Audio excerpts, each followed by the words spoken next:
collectibles and memorabilia as well. Just kind of want to touch on that a little bit, Damar, and kind of your background in sports cards and collectibles industry. Well, just the history that comes out with it, and the piece of, how collecting ties you into the sport.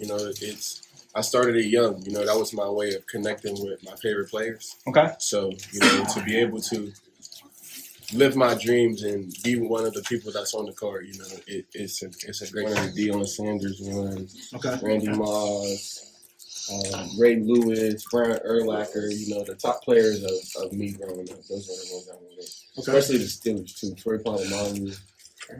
I wanted the whole Steelers roster from Lynn Swan to Terry Bradshaw to Big Ben, Hines Ward, Randall L. I'm a big Steelers fan, so Let's give it up, dude. The excitement you said when you did see yourself on the card. Do you remember the first time you ever saw yourself on the card? Was it like out of a pack, or was it something that you maybe signed or they showed you in advance? So I can't really say I remember my first time exactly seeing myself on the card. Okay. But I can recall, when I was training for the NFL draft. Okay. And I started to do my cards a little bit more, and I think throughout college, maybe somebody might have handed me a card to get signed. So okay, maybe sometime in college. Okay. Now, your other teammates or other players in the league, collect cards or memorabilia as well? Yeah, a lot of people do. A lot of guys, even bring other teammates' cards in to get them signed. And they don't do anything with them but keep them and collect them. But okay. But that's just their way of showing appreciation. And even though that we work together, we're co-workers in the state and teammates. People still have that collectible, asset to them, to where they can feel close enough to you to still, want to get your card signed. Okay. So the jersey swapping is a thing in the NFL or even NBA everywhere after games. Yeah. So I'm not going to put you on the spot with current players, but if, going back through your childhood, like now, if you jump in a time machine and play a game against anybody and swap a jersey with anybody, who would that be? If I could swap a jersey with anybody anytime,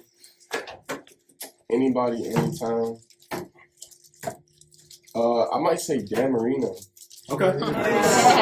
I say Damar, yeah. Pitt. Me and Danny, we went to the same high school. Yep. Central Catholic. I would say Damar. I would say Darrell Revis. That was always my favorite player growing up. I would say the Bus. Yeah. I would say the Bus, Jerome Bettis. Go Irish. Yeah, I would say some legendary Steelers. The Steelers.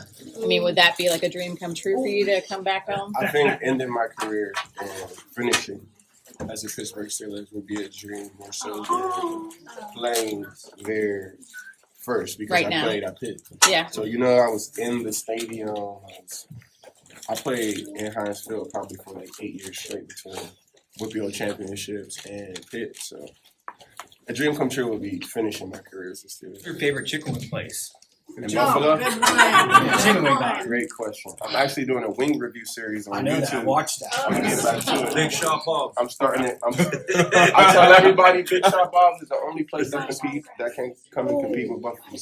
Big Shot Bob's can compete with the best of the best in the league. Okay. But Barville. You mentioned at the beginning that you like to give back to the community. Yes, sir. And have you had any conversations with the NFL Player of the Year, Cam Hayward, and talked to him and followed his path at all? And have you been any motivation toward? Did you practice in the same facility? Yeah, so every day I would finish practice at Pitt. I would work out, shower, go get my food, and then sit up top and watch the Steelers practice. Every day from like freshman to graduating redshirt senior. So I was able to, that's why when we play on Monday, we play.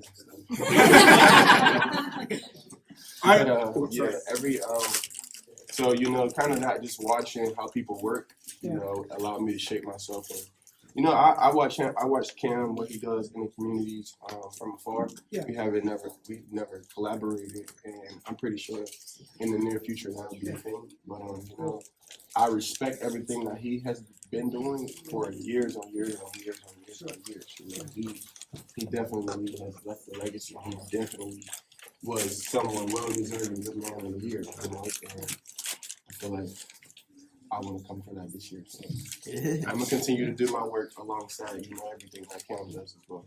And now, also, what I think a lot of people don't know, you're also an entrepreneur as well.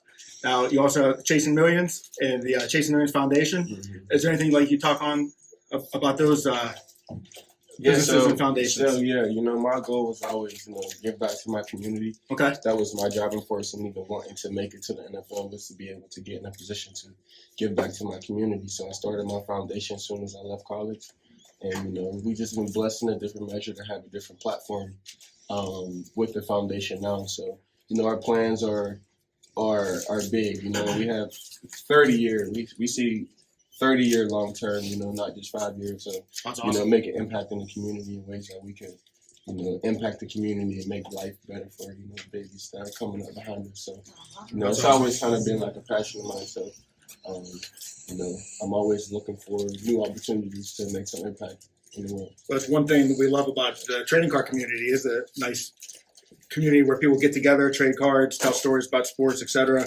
It's great what you're doing in the community with your organizations. We love our community here at Steel City. We appreciate you very much coming out. Thanks for having me. Anybody ready for some pack words with Damar Hamlin? Yeah! All right, so Can I do one thing first? Yeah.